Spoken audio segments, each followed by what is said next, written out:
Well, Lachie, it's obviously a big week for the club. How's it been internally, and what do the guys know about the history of sort of the 1989 club? Yeah, there's obviously a few more that know quite a lot about it. Obviously, a few of us, our dads played back then, but it's clearly spoken about a fair bit as such a major event that happened in the club's history, and we'll probably do a bit more towards the back end of the week about the history about it. Yeah. What are your sort of memories of it growing up? Obviously not a great deal, not being born yet, but I have heard a fair bit from old man his time at the club. But looking back at the footage and hearing the stories, does that really create culture and proud of the club? Yeah, no doubt. There's some really personal stories you hear. Rowan Smith had one. He remembers being a kid and they were knocking on the doors asking for money, and he remembers his parents giving the $100 note over, which was a massive deal back in the day for his family. So you hear little stories like that really make you appreciate it. Is it, especially like in 2019, it's hard to imagine an AFL club folding? Like, can you imagine what it would have been like as a player or being involved with the club then?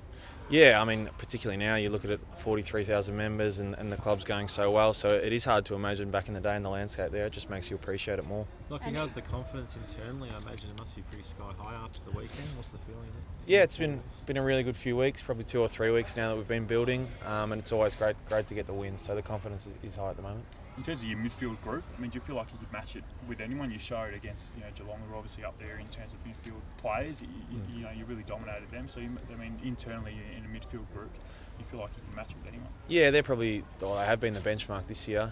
Kelly, Dangerfield, Selwood obviously are a pretty formidable trio. So look, the group we've got inside are going really well. The boys are doing their job every week, and they probably have been, and we've been relying on them for a number of years. Do you feel like you've got the weapons to match it, in big games if you can get yourself into the top 8? Yeah, we hope so. And I think that the last few weeks we've had some younger boys with Shaki and Norton up forward, particularly if one doesn't play as well, the other one's going well at the moment, so it seems to be working pretty well.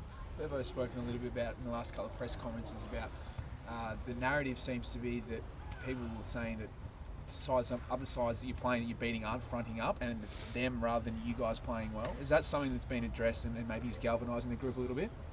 Oh, not really, to be honest. It's not something we're going to speak about. It's up to those clubs what they take out of the games when they play against us, but we want to be known as hard to play against, and I think that's something we're starting to become. Is there similarities? I mean, we talk about 2016 a lot, but it just feels like that potentially, you could do some damage if you get things right at the right time. Is there sort of similarities between not just the Dogs, but that season in terms of there's no real standout team and anyone could potentially get hot on the finals and go deep? Yeah, I guess, everyone likes to draw similarities back to that season because of the end result, so it's kind of hard with such a different group. But I guess in terms of being a young group with nothing to lose, you can draw some similarities, but it's not something we'll probably be talking about. Yeah. Did anything change? Lachie had a bit of a lean patch there. Did anything sort of shift within the group?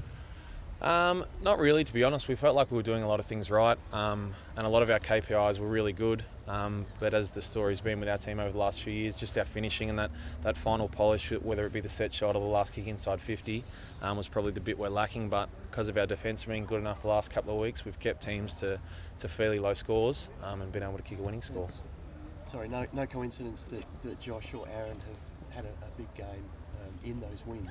Yeah, it obviously always helps when you've got that big key forward to kick to. Obviously it was Aaron's turn on the weekend, but Shaki's performance up against Port Adelaide was really good in the wet.